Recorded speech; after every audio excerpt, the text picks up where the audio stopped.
नमस्कार, आदाब। Crime petrol Dastak में आप सभी का एक बार फिर से स्वागत है। उधार समझ कर दे रहा हूँ। मैं भी उधार समझ कर ही ले रहा हूँ। भूलना मत। भाई हूँ तुम्हारा, इतना तो भरोसा रखो। भाई हो इसीलिए साफ साफ कह देता हूँ, ये उधार है, मदद नहीं।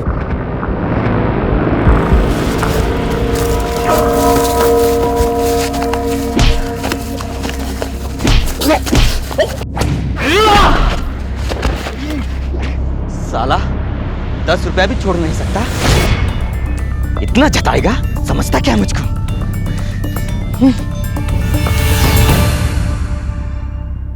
रकम चाहे बड़ी हो या छोटी, पैसा पैसा होता है। फिर चाहे रिश्ते खून के हों, मोहब्बत के या दोस्ती के। पैसों को लेकर मिसअंडरस्टैंडिंग्स सब पर घातक वार करती है। जब कोई पैसे नहीं चुका पाता तो वो एक दस्तक होती है कि शायद वो मुसीबत में है। लेकिन पैसे वापस ना आने से देने वाला चिंतित हो जाता है। तो ऐसी सिचुएशन में कोई क्या करे? किसी भी सूरत में अपने पैसे वापस ले ले या फिर उन्हें भुला दे हमेशा के लिए। आसान चॉइसेस नहीं है, लेकिन दोनों में से किसी एक को चुनना ही पड़ता है। और ये चॉइस जिंदगी और मौत के बीच की चॉइस भी साबित हो सकती है। जुलाई 2011, भिवंडी, थाने डिस्ट्रिक्ट, महाराष्ट्र।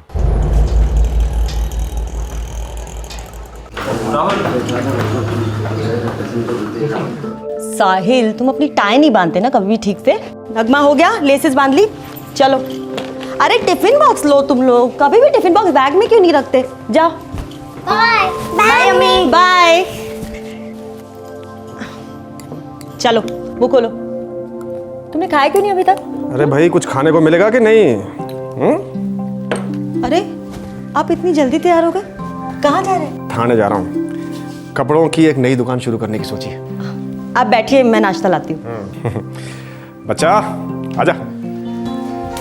अब्बू अब्बू आप कहाँ जा रहे हैं? मुझे भी आपके साथ जाना है। बच्चा, अब्बू काम से जा रहे हैं, शाम को आएंगे तो आइसक्रीम खिलाएंगे आपको, ठीक है? वाह, नाश्ता। मैं कह रही थी एक दुकान तो है भिवंडी में, तो फिर ये दूसरी दुकान किस लिए? बच्चे बड़े हो रहे हैं नीलोफर, कारोबार को भी तो बढ़ाना होगा।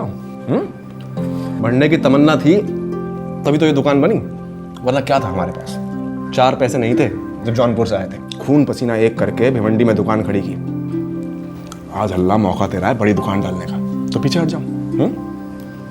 लेकिन अभी भी तो अच्छा खासा चल रहा है, और आप वैसे ही कारोबार में इतने मसरूफ रहते हैं, आपके पास हमारे लिए वक्त ही नहीं है। मेरी जान, में आने वाले वक्त से हम सबको महफूज करने की फिराक में हूँ। जमाना बहुत बदल गया है। 1000 रुपए 100 रुपए के बराबर है। बच्चों की स्कूल की फीस देखो कितनी बढ़ गई है। इनको पढ़ाना है, कॉलेज भेजना है, इनके लिए मकान बनाना है, इनकी शादियां करनी है। हमारा बुढ़ापा भी तो है। जितना कमाओ उतना कम है। एक एक पैसा मायने रखता है नीलोफर।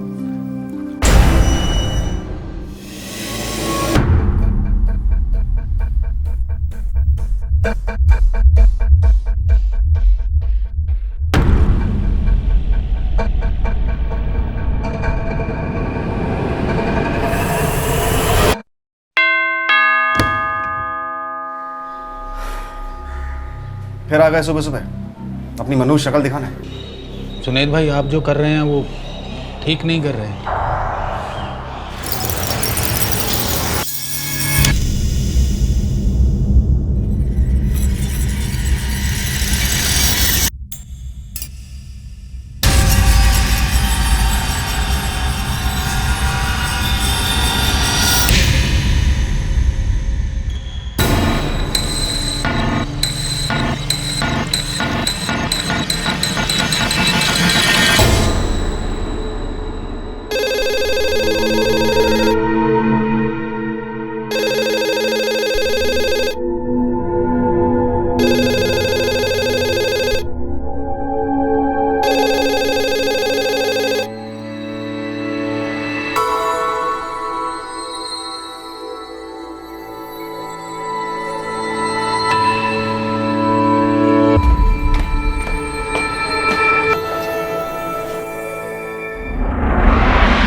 नगमा, अम्मी ने दरवाजा खुला क्यों रखा है? चलो। अम्मी, अम्मी अम्मी दो स्कूल के बच्चे रोज की तरह अपने घर लौटते हैं और अपने माता पिता और छोटी बहन की खून में लिपटी लाशें देखते हैं। इस शौक, इस दहशत का अंदाजा लगाना भी मुश्किल है। जुनैद, उसकी पत्नी नीलोफर और उनकी 5 साल की छोटी बच्ची के इस ट्रिपल मर्डर ने हाल ही में मुंबई शहर को हिला कर रख दिया। कातिल की पेंट हो सकती है। इसकी सारी जेबें चेक करो।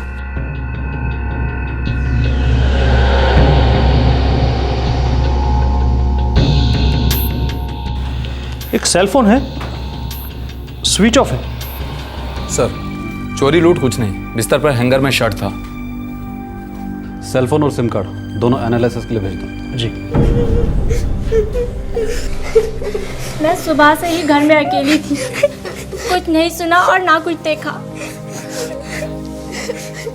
फिर ये बच्चे आए। बेटे, आप घर में दाखिल कैसे हुए?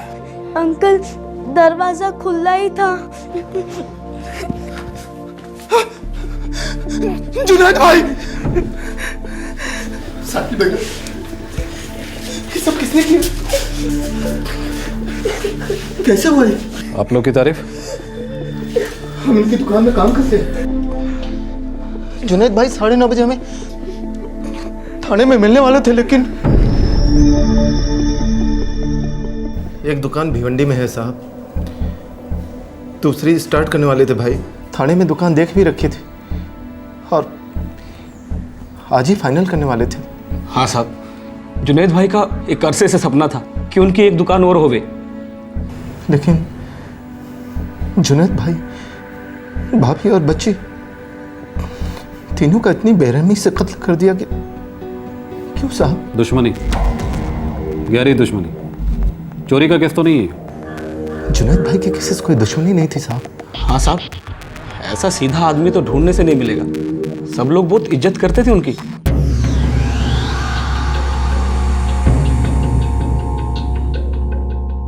तीनों के गले काटे गए। किसी पेशेवर ने किया? मुझे डाउट है। पेशेवर के वार एकदम क्लियर होते हैं, एक सिंगल कट होता है, लेकिन यहाँ तो ऐसा कुछ भी नहीं है। ये देखिए। क्या जुनैद या फिर नीलोफर ने कोई फाइट बैक किया हो? No inspector. कातिल कोई जान पहचान वाला ही लगता है। कोई चोरी नहीं हुई, किसी ने चीखें नहीं सुनी। एक आदमी होता तो शायद दूसरे की चीख सुनाई देती। अटैकर्स कम से कम 2 लोग होंगे। सर, सिम से हुए सारे फ़ोन कॉल्स की रिकॉर्ड है। जुनैद सैयद सिर्फ कपड़ों का व्यापारी नहीं था। और क्या करता था? वो पैसे ब्याज पे देता था।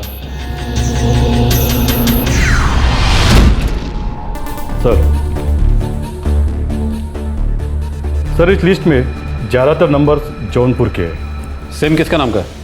कोई असलम खान है साहब।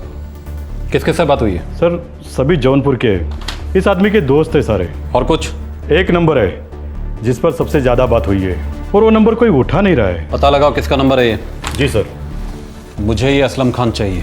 जैसा बेटा साहिल, आपने असलम खान का नाम सुना है? हाँ, मेरे मामू जान का नाम असलम खान है। ये आपकी अम्मी के सगे भाई हैं? नहीं, अम्मी के मौसेरे भाई हैं। ये रहते कहाँ हैं, आपको पता है? यही पास में मोहसिनवाड़ी में।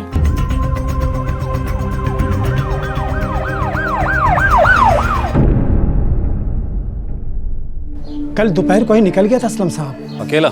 नहीं साहब, उसका मौसेरा भाई नवाज भी था उसके साथ।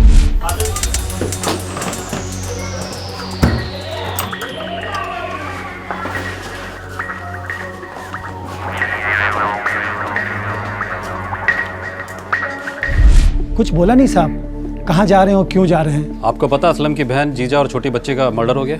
जी साहब, सुना है उसके बारे में। असलम का सेलफोन जुनैद के घर में मिला था, उसकी पतलून से, जो पूरी तरह खून से भीगी हुई थी। या अल्लाह, हमें पूरा शक है ये खून असलम ने किया। क्या आप हमारी कुछ मदद कर सकते हैं? देखिए साहब, परसों इसी जगह जुनैद भाई और असलम और नवाज के बीच में बहुत जबरदस्त झगड़ा हुआ था। यकीन कीजिए जुनैद भाई, वक्त ही नहीं मिला आने का।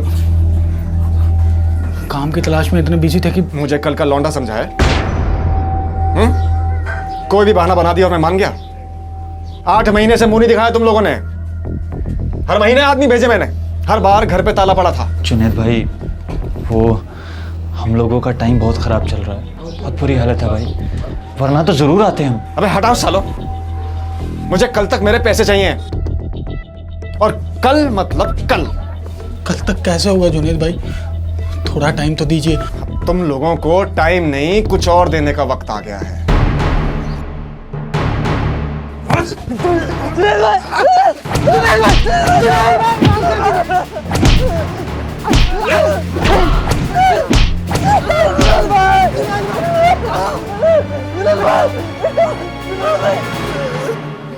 कल शाम की नमाज से पहले मुझे मेरे पैसे मिल जाने चाहिए, सूद समेत। और अगर नहीं आए ना असलम, तो कसम से कहीं आने जाने लायक नहीं छोड़ूंगा। चलो चल।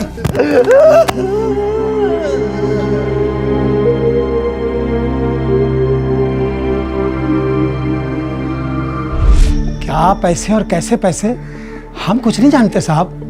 बस उस दिन असलम और नवाज की बहुत बेइज्जती हुई थी साहब। वो कादिर बता रहा था कि जुनैद की किसी के साथ कोई दुश्मनी नहीं थी।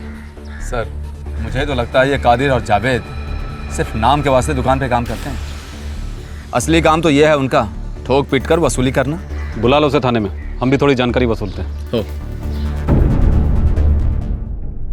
साहब, असलम और नवाज ने जुनैद भाई से 5,000 रुपये उधार लिए थे। इतना वक्त हो गया था और वो लौटाने का नाम ही नहीं ले रहे थे। और सिर्फ 5,000 के लिए तुम दोनों ने उन दोनों को इतना पीटा और जलील किया? नहीं साहब, हमने तो बस उन दोनों को वार्निंग दी थी। तुमने ये सब बातें पहले क्यों नहीं बताई? साहब, हमने तो सोचा भी नहीं था कि असलम और नवाज का इन मर्डर के साथ कोई लेना देना भी होगा। असलम और नवाज, ये दोनों जुनैद की मिसेस नीलोफर के मौसेरे भाई है ना? जी साहब जी। फिर भी जुनैद अपने सालों के साथ इतनी बुरी तरह पेश आया? जुनैद भाई का उसूल था कि एक पैसा नहीं छोड़ना है, सोच समेत वापस आना चाहिए। जौनपुर में कहाँ रहते हैं दोनों? कोई आइडिया नहीं साहब, हम तो उन्हें जानते तक नहीं थे। यही कोई 1.5-2 साल पहले वो लोग यहाँ आए थे।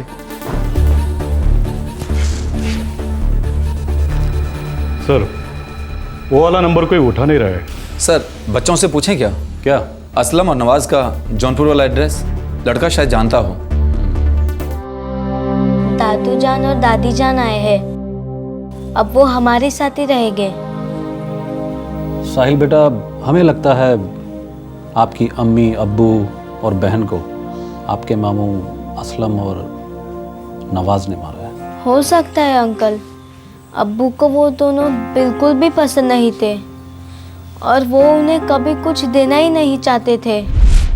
देखिए, ये लोग मेरे भाई हैं, आप इन्हें तो मना नहीं कर सकते ना। देखो नीलोफर, रिश्ते अपनी जगह हैं, धंधा अपनी जगह है, दोनों को मिलाओ मत। अब मैं आप लोगों के लिए चाय लेकर आती हूँ। जुनैद भाई, आप हम पे भरोसा कर सकते हैं, हम टाइम टू टाइम आपका पैसा लौटाते रहेंगे। तुम लोगों के कहने से क्या होता है साले साहब?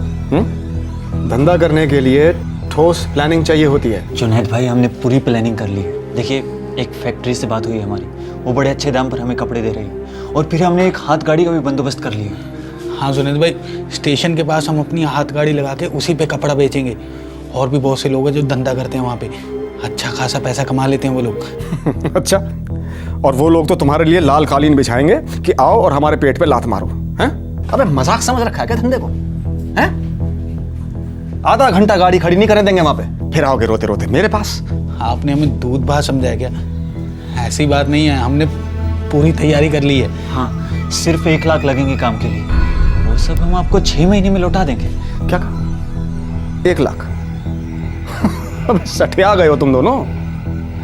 1 लाख तो मैं अपने आप को उधार न दूं।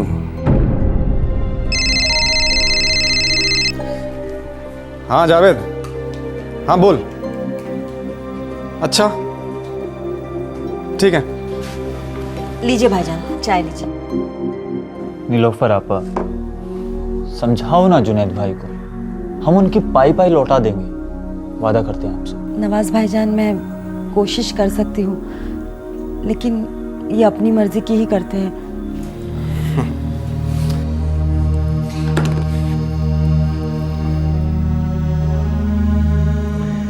देखो असलम, एक तो तुम्हारे पास गिरवी रखने के लिए कुछ नहीं है, ऊपर से 1 लाख रुपए उधार मांग रहे हो। ना भाई, मुझसे नहीं मिलेंगे। जुनेद भाई, वो जौनपुर वाली जमीन है ना। अबे उस बंजर जमीन पे 2 झुग्गियां खड़ी नहीं हो सकती। देखो यार, तुम्हें यहाँ आना है, चाय वाय पीनी है, नाश्ता वाश्ता करना है, मैं मना नहीं कर सकता, लेकिन आइंदा इस घर में पैसे मांगने मत आना, नहीं मिलेंगे।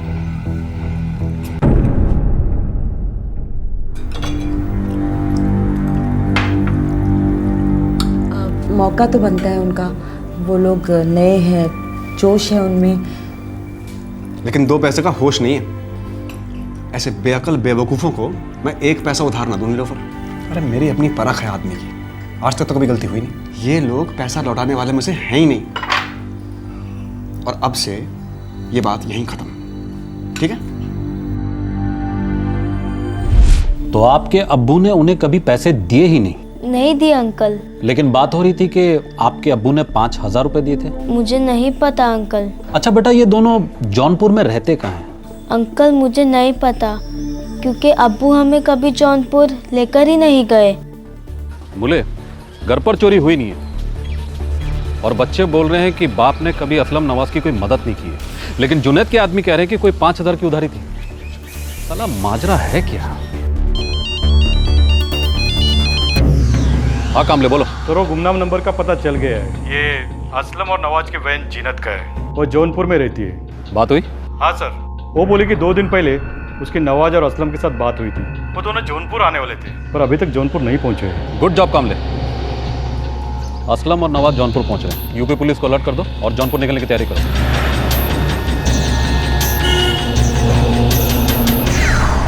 जुनैद के 12 साल के बेटे साहिल ने पुलिस को बताया था कि उसके पिता ने असलम और नवाज को पैसे देने से बिल्कुल इनकार कर दिया था। तो फिर ये 5,000 रुपए का लेन देन कब और कैसे हुआ, इसका जवाब सिर्फ असलम और नवाज दे सकते थे, जो अब तक जौनपुर पहुंचे ही नहीं थे।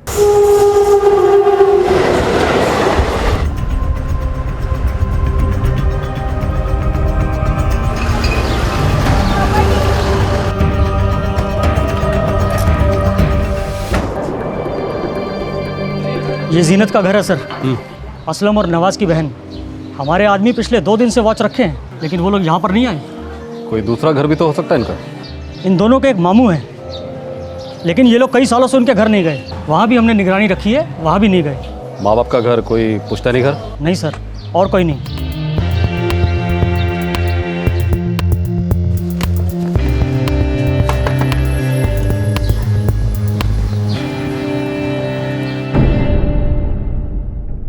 साहब, मुझे सच में नहीं पता कि असलम और नवाज भाई कहाँ हैं। 3 दिन पहले उनका फ़ोन आया था कि वो लोग वापस आ रहे हैं, बस।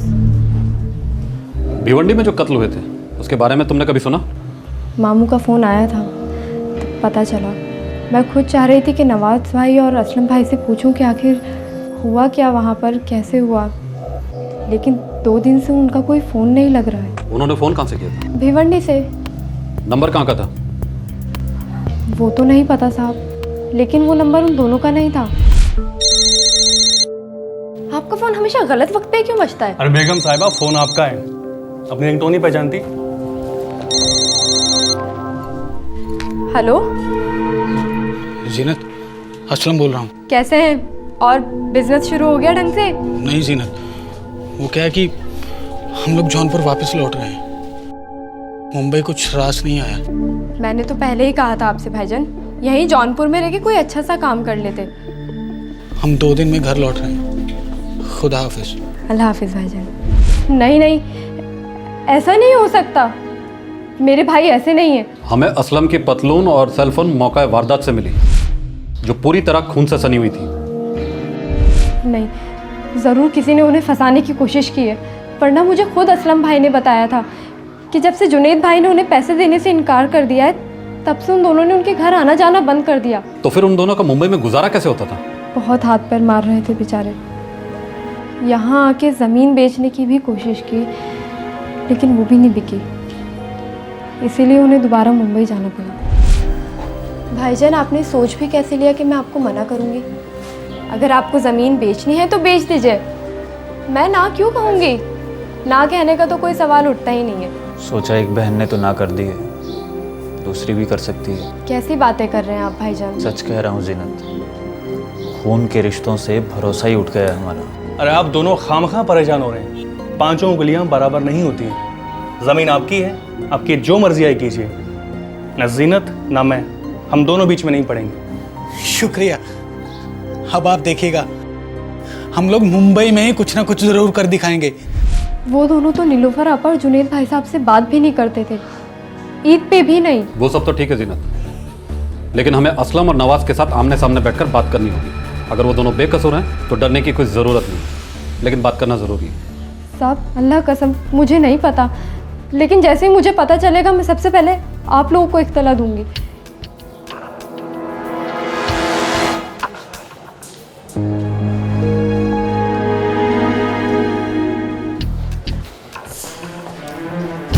झूठ बोल रही है। 24 घंटे नजर रखो, असलम और नवाज को मुंबई लेकर ही जाना है।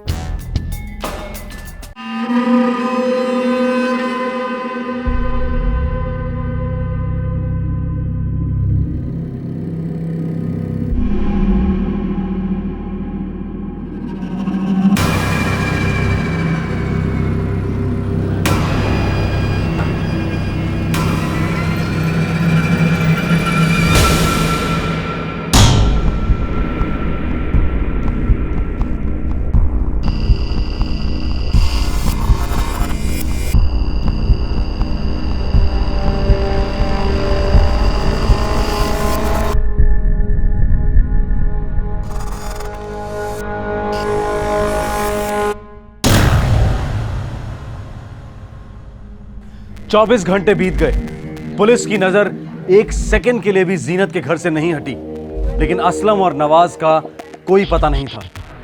अब एक सवाल उठा कि कहीं वो बीच रास्ते से ही वापस तो नहीं लौट गए, या फिर हो सकता है जौनपुर के लिए निकले ही ना हो।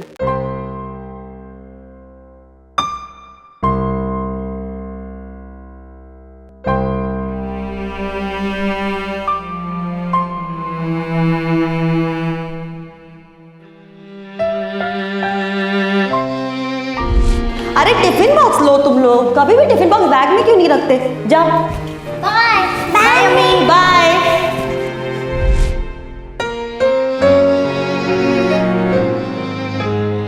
और वहां भिवंडी में जुनैद के दो बच्चे साहिल और नगमा बड़ी मुश्किल से अपने आप को समेटकर दोबारा जिंदगी का सामना करने की कोशिश में थे।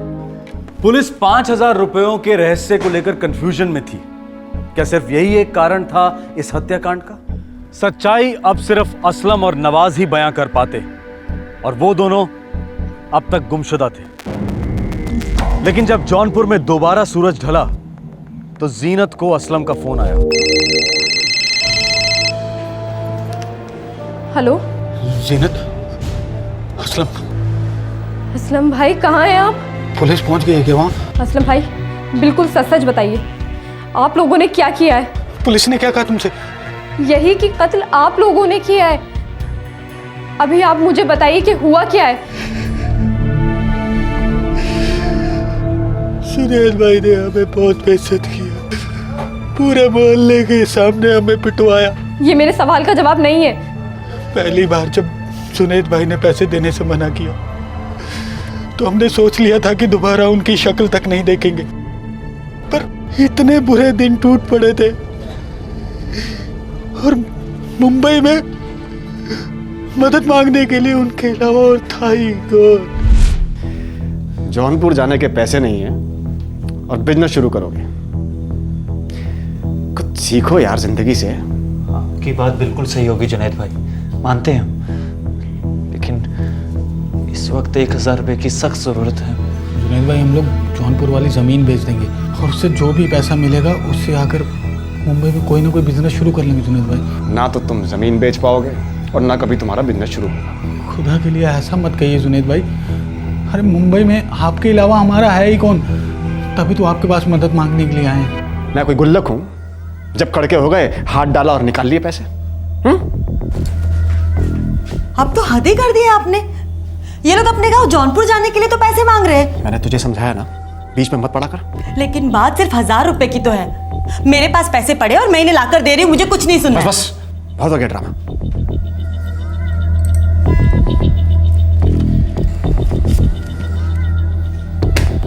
ये कर्ज है, खैरात नहीं है, भूल मत जाना। नहीं भूलेंगे भाई, वक्त पर लौटा देंगे हम। नहीं लौटाए ना तो महीने का 500 का सूद अलग से। लेकिन उसकी नौबत ही नहीं आएगी जुनैद भाई। हम लोग 1 महीने में अपनी ज़मीन बेच देंगे और आते ही सबसे पहले आपके 1000 रुपये वापस करेंगे। जमीन तो बिकी नहीं, तुम लोग खाली हाथ मुंबई क्यों लौटे? तुम लोगों ने मुझसे पैसे क्यों नहीं मांगे? और कितने लेते? पहले से ही तो इतने ले चुके हैं तुमसे। मुझे पहले सच सच बताओ कि क्या तुमने जुनैद भाई, नीलोफर आपा और खुशनुमा का कत्ल किया है या नहीं? नहीं, हम किसी का कत्ल नहीं करना चाहते थे। मेरा यकीन मानो जीनत, हम कत्ल के इरादे से वहां नहीं गए थे। कर्ज का 1000 रुपया और 8 महीने का सूद 4000 रुपये, कुल मिला के 5। कल तक लौटा देना। और हाँ, ये जो हल्का सा झटका दिया ना, ये सिर्फ एक झांकी थी, समझे? चलो।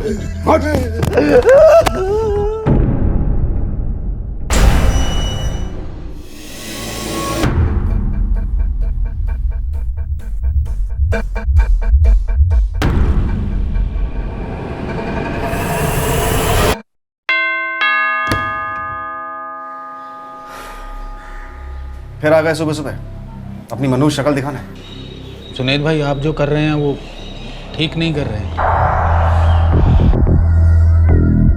मजाक कर रहे हो? बाकी के 4000 कहाँ हैं? जुनैद भाई, 1000 के कर्ज पे 4000 का सूद, ये ठीक नहीं है। ये तो नाइंसाफी है। अबे चुप करो सालो। जब भीख मांगने आए थे तब मेरी शर्त को कबूल किया था कि नहीं? जी जी। फिर 8 महीने तक अपनी मनुष्य शक्ल तक दिखाने नहीं आए। अब नाइंसाफी की बात कर रहे हैं। चुपचाप बाकी के 4000 निकालो, चलो। जुनैद, लेकिन आप... तुम चुपचाप अंदर जाओ, बच्चे को लेकर अंदर जाओ।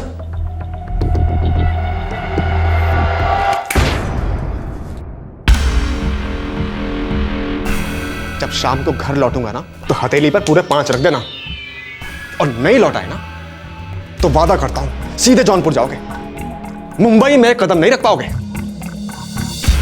चुपचाप ये पैसे उठाओ और दफा हो यहां से। पैसे तो हम नहीं उठाएंगे जुनैद भाई, लेकिन आपको सबक जरूर सिखाएंगे। क्या बकवास कर रहा है? कल सबके सामने हम चुप रहे, सोचा आज आपके सामने हमारी बात करेंगे, लेकिन आज भी आपने हमें जलील किया। हम जानते थे कि आपका गुरूर रत्ती भर भी कम नहीं होगा, और आपके गुरूर को तोड़ने के लिए हम लोग पूरी तैयारी के साथ आए।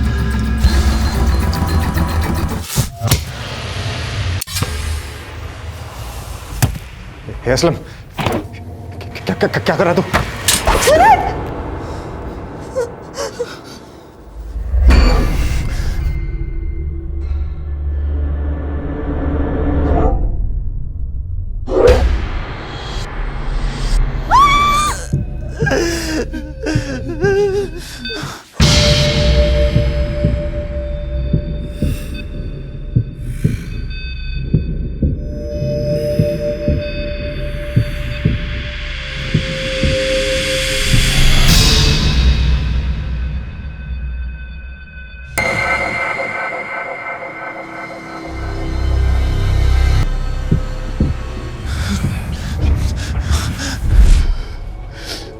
हमसे बहुत बड़ा गुनाह हुआ है।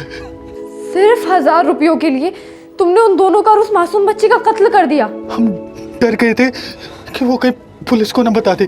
पुलिस तो अब भी जान गई है बेवकूफों। पुलिस वहां पहुंच चुकी है? हाँ, घर के बाहर खड़ी है, तुम लोगों का इंतजार कर रही है। तुम लोगों के फोन से उनको मेरा नंबर मिला है। जीनत, हमारी मदद करो। देखो, अगर तुम दोनों मेरे भाई हो ना तो अपने आप को ना पुलिस के हवाले कर दो। नहीं, हम जेल नहीं जाएंगे, हमें तो अपना बिजनेस शुरू करना है। ठीक है, तुम करो अपना काम शुरू। इन कत्ल की जिम्मेदारी मैं अपने सर पे लेती हूँ।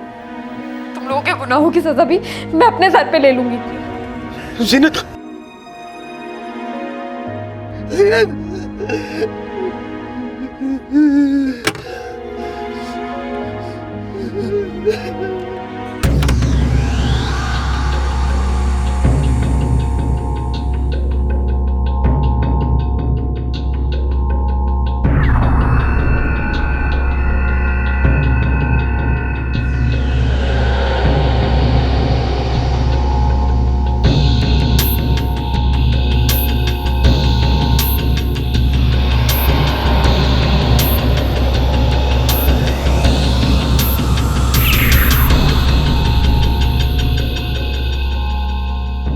असलम और नवाज का फ़ोन आया था, यहीं पर ही जौनपुर में। और क्या बोलो? हाईवे के पास एक ढाबा है, वहीं पर ही आप लोग का इंतज़ार करते।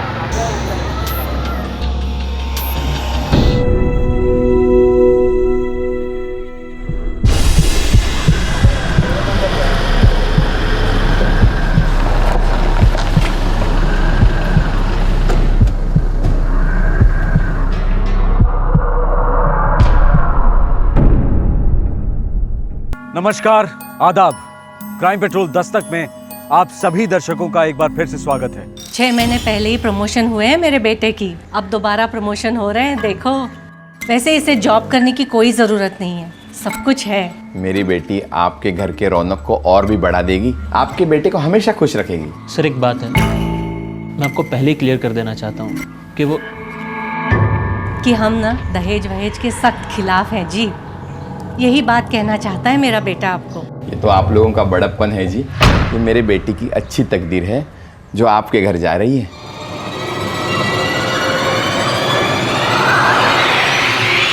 बेटा, आइंदा कुछ बोलने से पहले मुझसे एक बार पूछ लिया करो, ऐसे ही मुंह नहीं खोलते। माँ, आज नहीं तो कल उसे पता चलने ही वाला है कि मैं। चुप, मैंने कहा ना मुंह नहीं खोलते। उसे जो पता चलना है सब शादी के बाद। एक बार वो तुम्हारी पत्नी हो जाएगी, उसे सब कुछ निभाना होगा।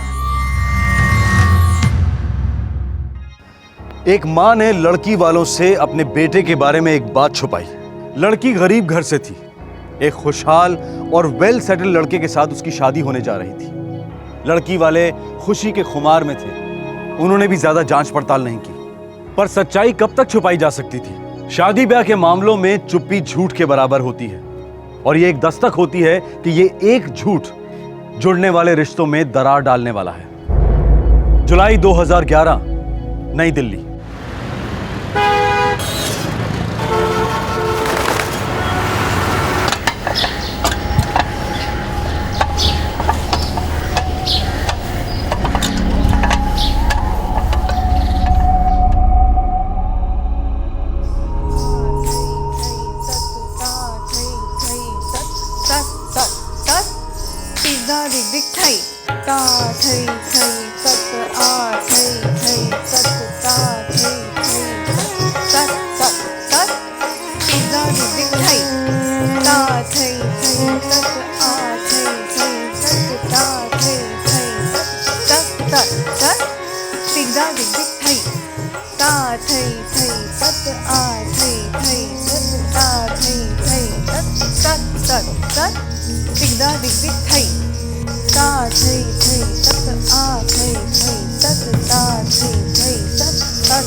अच्छा सुनो, तुम सब ये स्टेप 15 बार करो, मैं आकर चेक करती हूँ, ठीक है?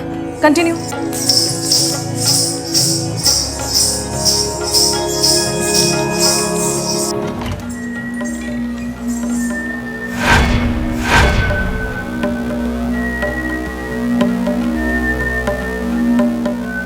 अरे ये क्या बदतमीजी है, ऐसे कैसे घुस आई तू मेरे कमरे में? मम्मी जी ये इतने सारे पैसे कहाँ से? तुझसे मतलब? ये सारे पैसे मेरे हैं, इसे नजर मत लगा। अब तू खड़ी क्यों है, जाती क्यों नहीं है? दफा हो जा यहाँ से।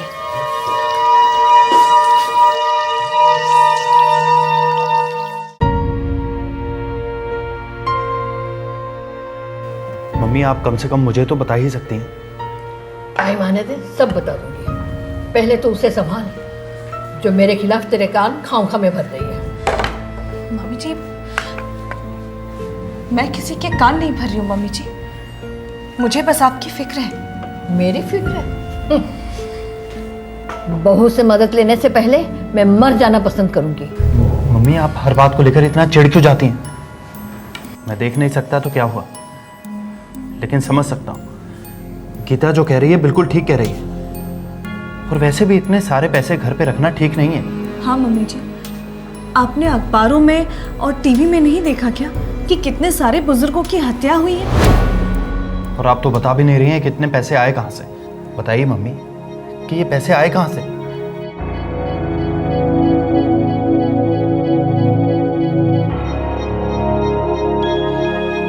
कुणाल भैया, आप तो मम्मी जी का स्वभाव जानते हैं ना, मुंह बंद मतलब बिल्कुल मुंह बंद।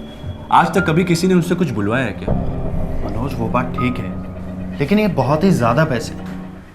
सीमा, सिर्फ मैं जानती हूँ कि मम्मी जी को अकेले झेलना कितना मुश्किल है। सब आप ही का तो किया कराया है भाभी जी, आपकी कृपा से तो मनोज और मैं इस घर से बाहर हुए हैं।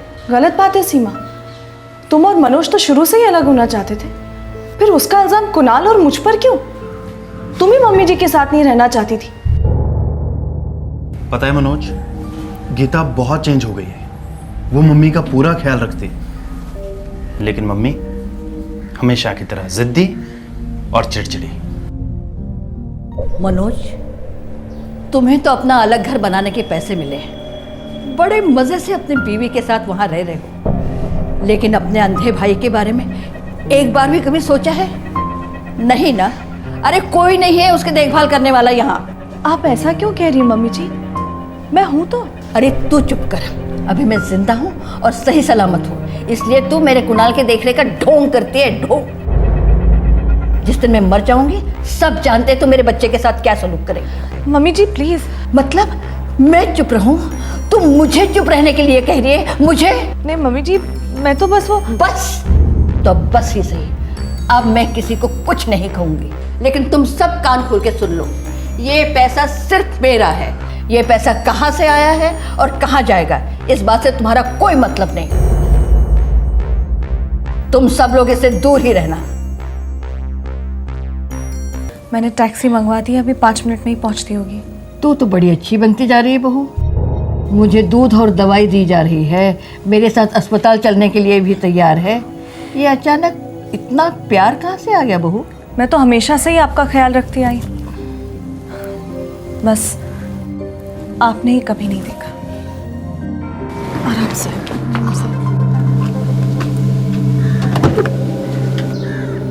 अरे दुर्गा बेटा, भाग के मेरे कमरे में जा, वहाँ मेरे चाबियों का गुच्छा रह गया, मेरे बिस्तर पे है। ठीक है अम्मी, अभी लेके आती। मम्मी जी, मेरा मोबाइल भी ऊपर कमरे में रह गया, मैं अभी लेकर आती हूँ। ठीक है।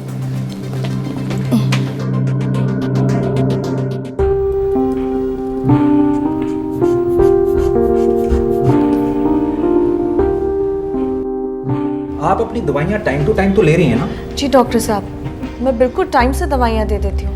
अगर ये नहीं देगी तो मैं दवाई लेना बंद थोड़े ही कर दूंगी। मैं अपना ध्यान खुद रख सकती हूँ, मुझे इतने जल्दी कुछ नहीं होने वाला डॉक्टर साहब। चंदा जी अपनी उम्र के हिसाब से काफ़ी फिट हैं। ये एक विटामिन और एक कैल्शियम की गोली दिन में 2 बार खाने के बाद दे दीजिए।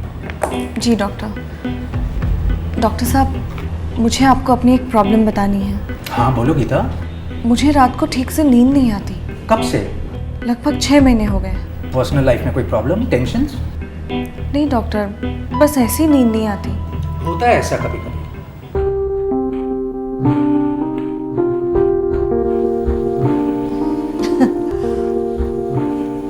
मम्मी जी, रात बहुत हो चुकी है, अब आप सो जाइए। अब तो मुझे बताएगी कि मैं कब जागूं और कब सो, रख दे गिलास यहाँ और मुझे अकेला छोड़ दे।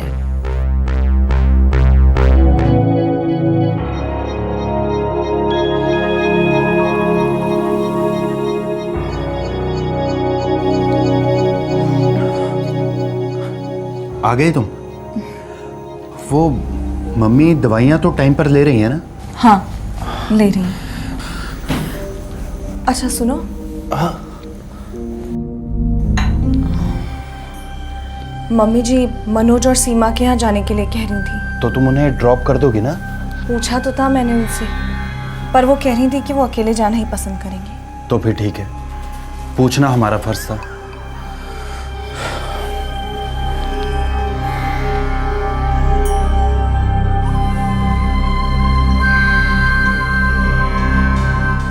अगले दिन चंदा नारंग घर से निकली। उनकी बहू गीता के मुताबिक चंदा नारंग ये कहकर गई थी कि वो अपने छोटे बेटे मनोज के घर जा रही है, लेकिन रात तक चंदा नारंग घर नहीं लौटी।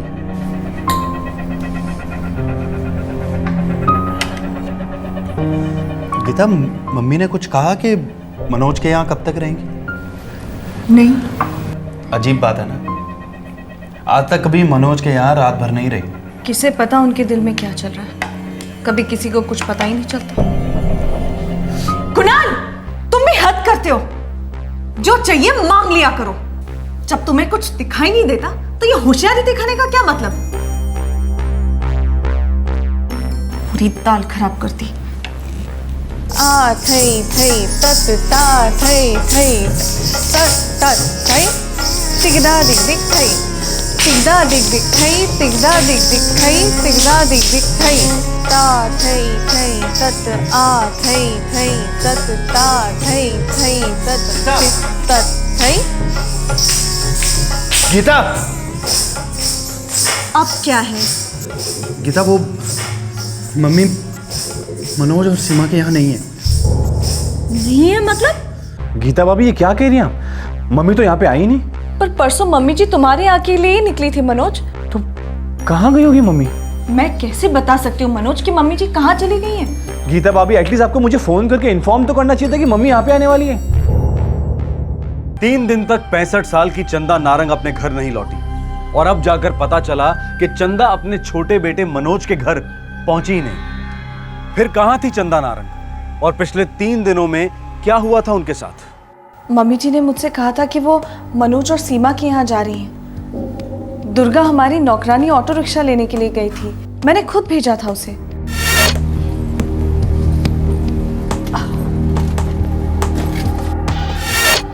दिन के 11 बजे मैंने मम्मी जी को दूध और दवाइयाँ दी और फिर वो चली गई। आप कहाँ रहते हैं मिस्टर मनोज?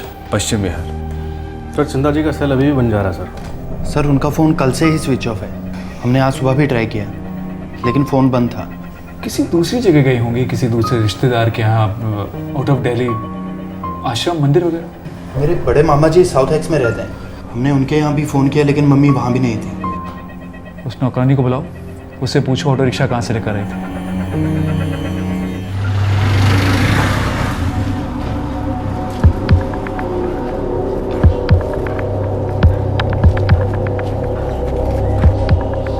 नहीं साहब, वो ड्राइवर इनमें से नहीं है। तुमने पक्का ऑटो यहीं से लिया था दुर्गा? हाँ साहब, यहीं से लिया था, सबसे आगे वाला ऑटो था।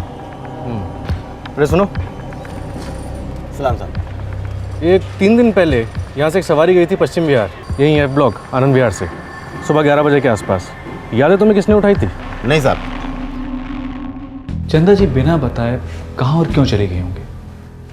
उन्होंने झूठ क्यों बोला होगा कि वो अपने छोटे बेटे के यहाँ जा रही हैं? सर कुछ बैकग्राउंड चेकिंग करी है मैंने।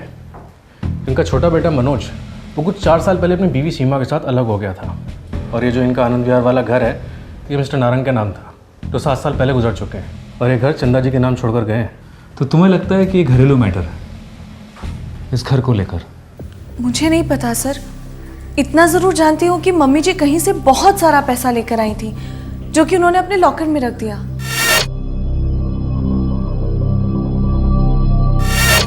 लॉकर कहाँ है? उनकी अलमारी में।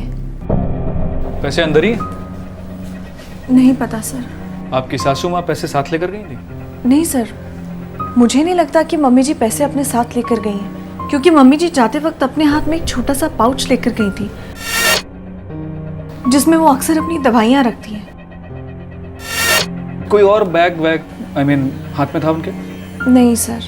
तो इसका मतलब ये है कि वो उस रात मनोज के यहाँ तो नहीं रुकने वाली थी,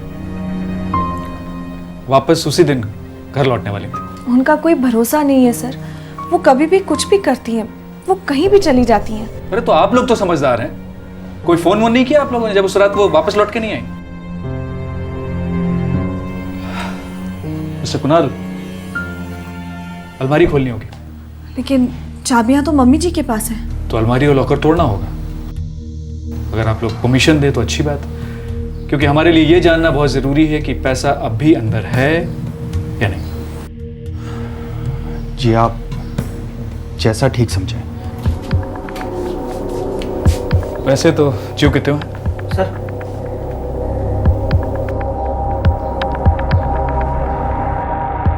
मिस्टर कुणाल, क्या आप जानते हैं कि ये आपका घर F31 आनंद विहार बिक चुका है?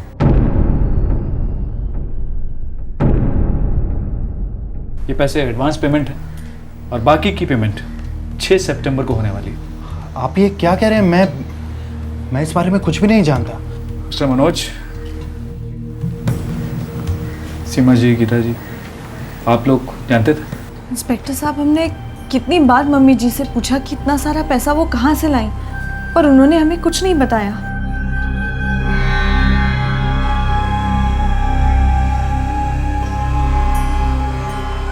कमाल की बात है, पैसे ज्यों कहते हैं चंदा जी गायब है। उनका सेल फोन स्विच ऑफ जा रहा है, लेकिन ये सारी जानकारी फैमिली वालों को 2 दिन के बाद पता चलती है। कुछ अटपटा सा नहीं है? सर, चंदा जी के सेलफोन का लोकेशन मिल गया सर। Very good. जिस दिन से चंदा जी गायब हैं, उसी दिन से उनका सेलफोन स्विच ऑफ है। और सर, ये चंदा जी के फ़ोन का करंट लोकेशन आनंद विहारी है, इसी घर में। पूरे घर की डिटेल तलाशी लो। ये सब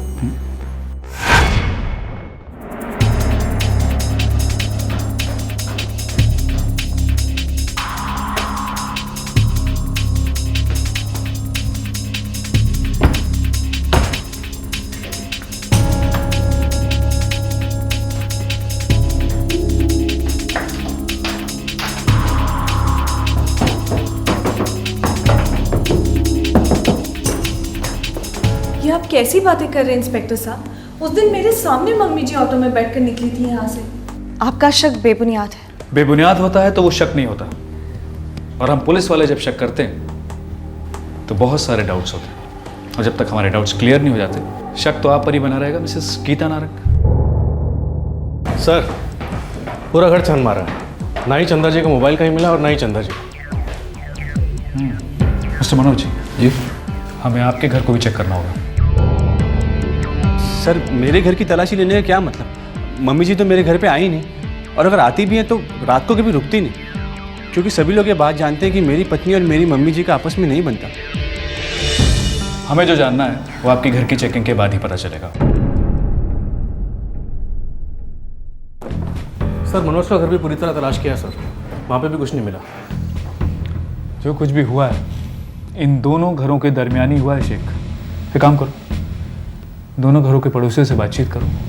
किसी न किसी ने तो देखा होगा चंदा जी को आते या जाते।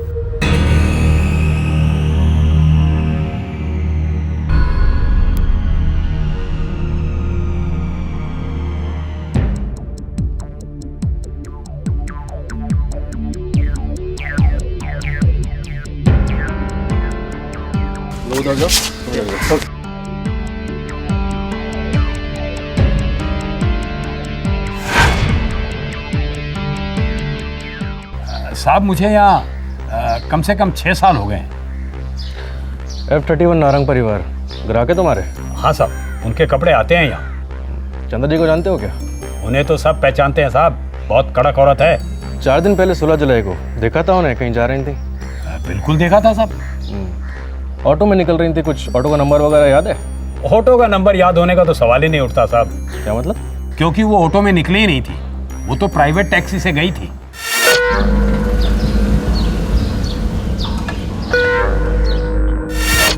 पक्का याद है तुमको? ऑटो में नहीं गई थी, प्राइवेट टैक्सी में गई थी। मुझे साफ साफ याद है साहब, और इतना ही नहीं, मुझे तो और भी कुछ याद है साहब। क्या? चंदा जी गाड़ी में सो गई थी। अकेली थी गाड़ी में?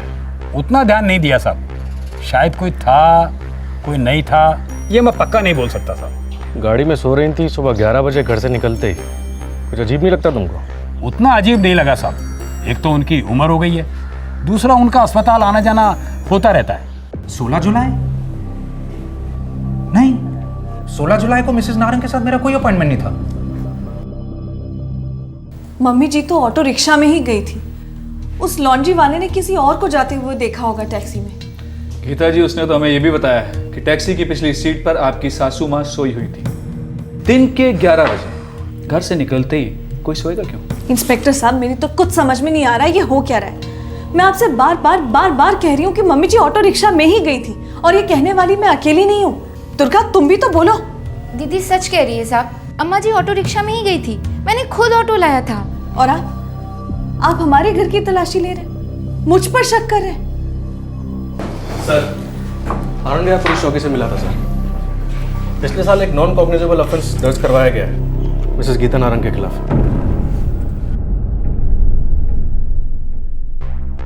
आपकी सासू माँ ने आपके खिलाफ कंप्लेंट दर्ज कराई थी कि आप उन्हें दवाइयों की ओवरडोज देती हैं और बेहोश करने की कोशिश करती हैं। इंस्पेक्टर साहब, मेरी सासू माँ की दिमागी हालत ठीक नहीं है। उन्हें तो हर किसी पे शक होता है। कंप्लेंट सभी के खिलाफ नहीं, सिर्फ आपके खिलाफ। झूठी है वो कंप्लेंट। उस दिन वो लेट उठी थी और उन्हें अपनी दवाई की अगली डोज दिखाई नहीं दी, तो कहने लगी कि मैंने दवाई की ओवरडोज देकर उन्हें मारने की कोशिश की थी आपने? क्या? उन्हें मार डालने की कोशिश? क्या कह रहे हैं आप? देखिए, जो दवाइयां मिसेस नारंग को प्रिस्क्राइब हुई थी उनमें सेडेटिव क्वालिटी है, नींद आती है उन दवाइयों से। उन्होंने पुलिस कंप्लेंट की थी कि उनकी बहू ने ओवरडोज दी और उन्हें जान से मारने की कोशिश की। हाँ, मुझे पता है। आपने चेकअप किया था? हाँ, दूसरे दिन मैंने उनका चेकअप किया था, मुझे कुछ नहीं मिला। लेकिन एक ये बात है, मिसेस नारंग जो है थोड़ी हाइपर हैं, अपनी बहुओं को लेके कुछ ज्यादा ही एक्साइट हो जाती हैं। एक सेकंड इंस्पेक्टर, अगर बात ओवरडोजेज और बेहोशी की हो रही है तो मैं आपको एक बात बताना जरूरी समझता हूँ। Please doctor. मुझे कुछ याद आया। मुझे रात को ठीक से नींद नहीं आती। मैंने गीता को नींद की गोलियां प्रिस्क्राइब की थी, फिर और 2 दिन बाद वो मुझसे मिलने आई। Thank you very much doctor, आपका प्रिस्क्रिप्शन बहुत अच्छी तरीके से काम कर रहा है। लेकिन तुम्हें इन गोलियों की आदत नहीं लगानी है।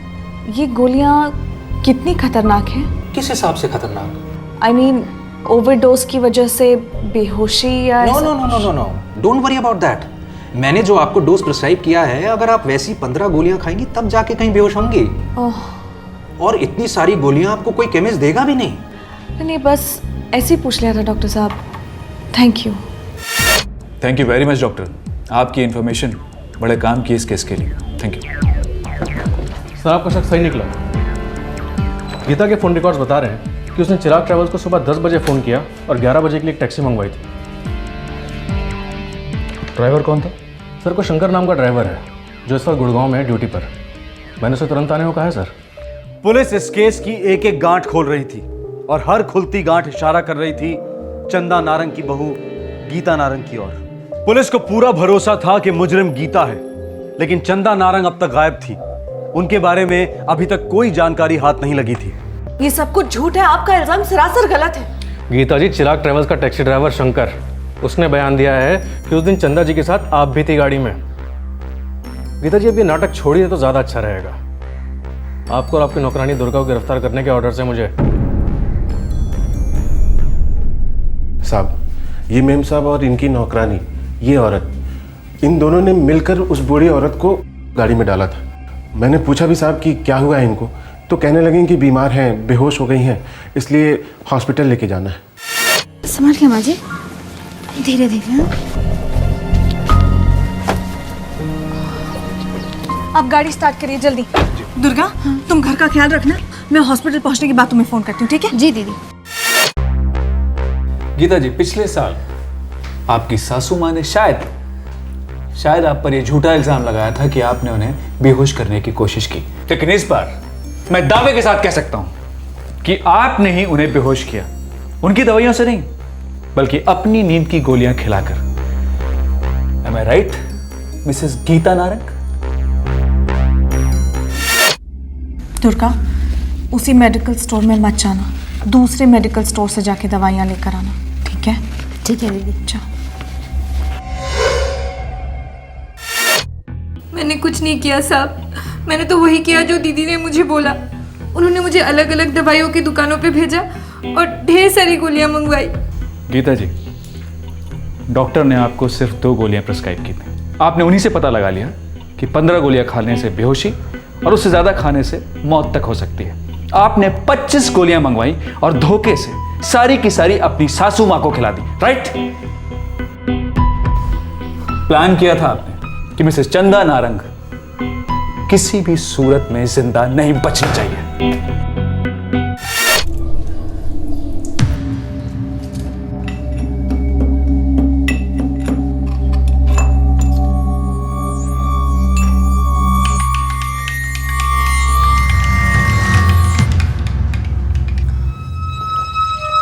जब से तुमने लॉकर में पैसे देखे हैं तुम्हारे तो रंग ढंग ही बदल गए हैं। ऐसी सेवा कर रही हो जैसे मैं तेरी सास नहीं माँ हूँ। ये सब आपका वहम है मम्मी जी, अब जल्दी से दूध पी लीजिए। इसमें जहर तो नहीं मिला दिया ना? मम्मी जी, आप बार बार एक ही एक बात क्यों करती हैं?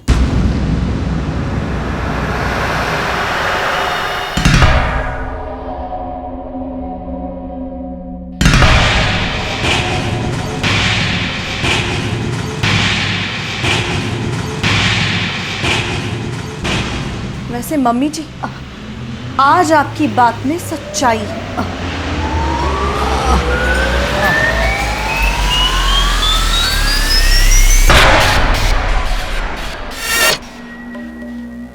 तुम जानती थी लॉकर में कितने पैसे? हाँ, जानती थी। तुम जानती थी कि घर में एक चूहा? हाँ।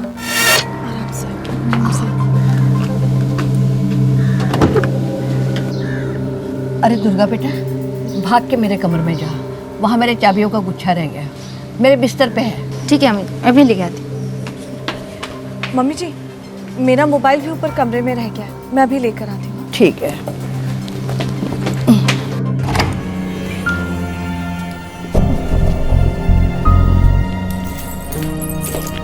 दुर्गा, ये चाबी मुझे दे और तू बाहर जाके वेट कर।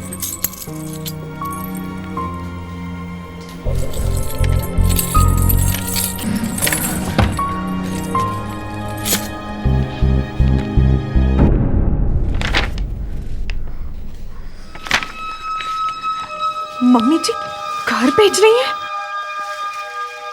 जैसा मैं कहती हूँ वैसा करेगी तो तेरी जिंदगी बदल जाएगी। लाश को ठिकाने कहाँ लगाया?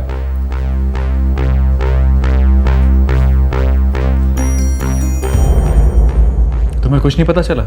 गाड़ी में बैठाते वक्त ही उस बुजुर्ग औरत ने दम तोड़ दिया था। नहीं साहब, मैं तो बस गाड़ी चलाता रहा, एक हॉस्पिटल से दूसरे हॉस्पिटल, जैसा मैडम ने कहा बस वैसा ही करता रहा।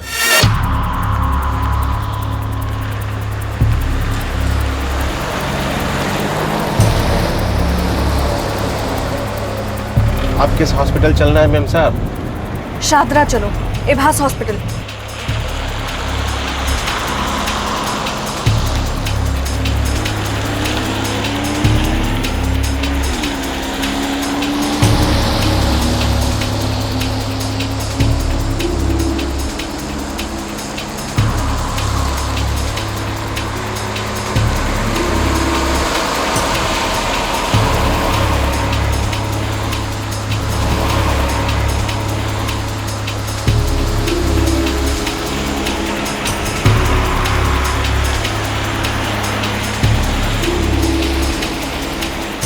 मैम साहब, अब तक हम लोग दिल्ली के सारे हॉस्पिटल के चक्कर काट चुके हैं। तो बात यह है कि अम्मा जी की तबीयत मुझे कुछ ज़्यादा डाउन लगती है और आप इन्हें किसी हॉस्पिटल में दाखिल तक नहीं करा रही, ऐसा क्यों? तुमसे मतलब, तुमसे जितना कहा जाए उतना करो।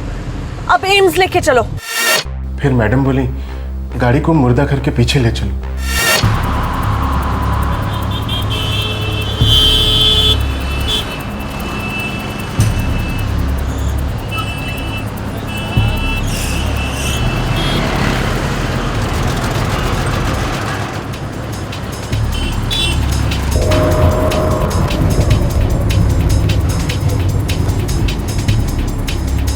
देखिए मैडम, मुझे डर लग रहा है। नाम क्या है तुम्हारा? जी, शंकर। शंकर, देखो तुम अपना मुंह बंद रखोगे और बदले में मैं तुम्हें पूरे 1 लाख रुपए दूंगी, लेकिन कुछ भी जानने और पूछने की जरूरत नहीं है, समझे? मैंने लाश को वहीं छोड़ा, वहां से रिक्शा ली और सीधी घर आ गई।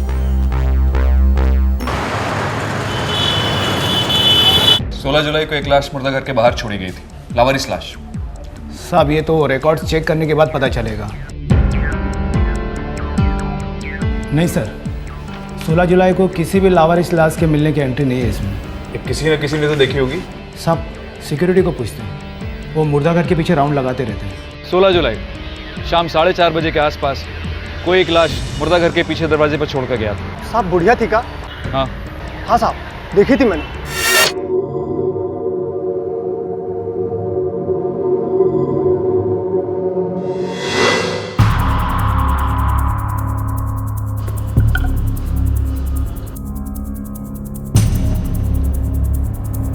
सांस भी चल रही है, मतलब ये तो जिंदा है।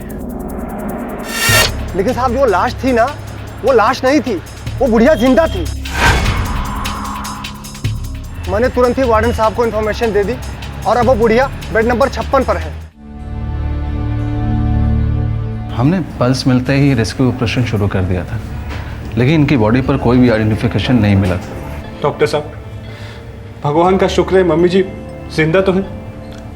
हालत नाजुक है लेकिन बच जाएंगे। इनके पेट में हमें ढेर सारी स्लीपिंग पिल्स मिली थी। इनकी मेडिकल रिपोर्ट्स की कॉपी मिलेगी? आइए।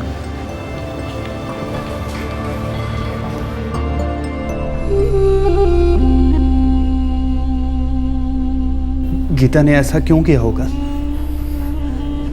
मेरे पास सब उसी का तो था, और वैसे भी मेरे कितने दिन बचे हैं। ऐसा मत कहिए भैया, अब जल्द से जल्द ठीक हो जाएंगे। और रहा भाभी जी का सवाल, तो उन्हें ऐसा लगा होगा कि अगर मम्मी जी घर बेच देंगे तो फिर उन्हें कुछ भी नहीं मिलेगा।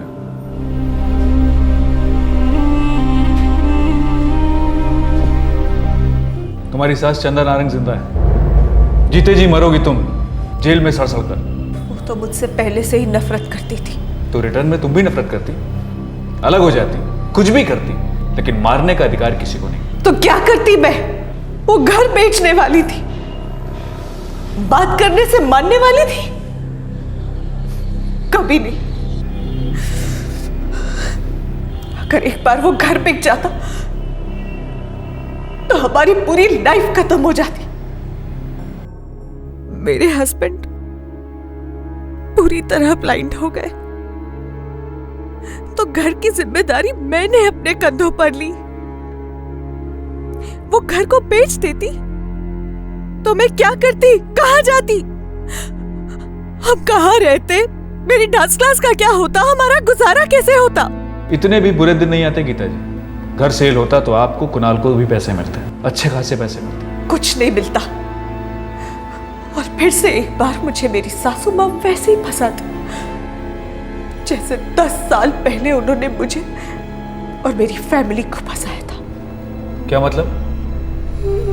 मेरे हस्बैंड कुणाल शादी के पहले से ही डायबिटीज की एडवांस स्टेज पर थे, पर हमें इस बारे में कुछ नहीं बताया गया, ना मुझे और ना ही मेरी फैमिली को।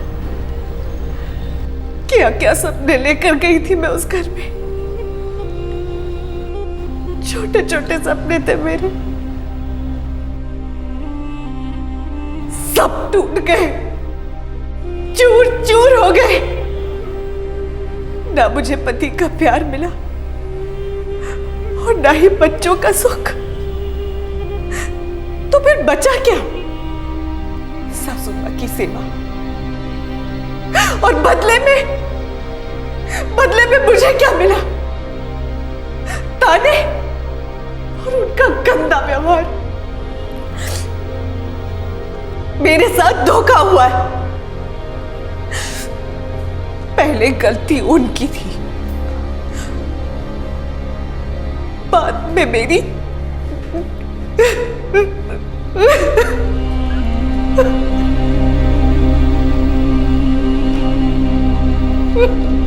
गीता नारंग फिलहाल पुलिस कस्टडी में है। उस पर अटेम्प्टेड मर्डर का मुकदमा चलेगा। उसकी सास चंदा नारंग हॉस्पिटल में रिकवरी की तरफ बढ़ रही है। आज के इस केस में दो राय नहीं है कि गीता नारंग ने एक बहुत ही संगीन जुर्म किया है, किसी की जान लेने की कोशिश की है। लेकिन चंदा नारंग और कुणाल नारंग ने भी गीता को शादी के वक्त कुणाल की बीमारी के बारे में ना बताकर बहुत बड़ी गलती की। लेकिन अगर धोखा हुआ भी है तो गुस्सा और नाराजगी जायज है, लेकिन किसी की जान लेने पर उतर आना, इतनी नफरत पालना फिजूल है। तब तक अपना ख्याल रखें, सुरक्षित रहें। शुभ रात्रि, जय हिंद। इस तरह के और भी एपिसोड देखने के लिए हमारे चैनल को सब्सक्राइब करें और बेल आइकन दबाना ना भूलें।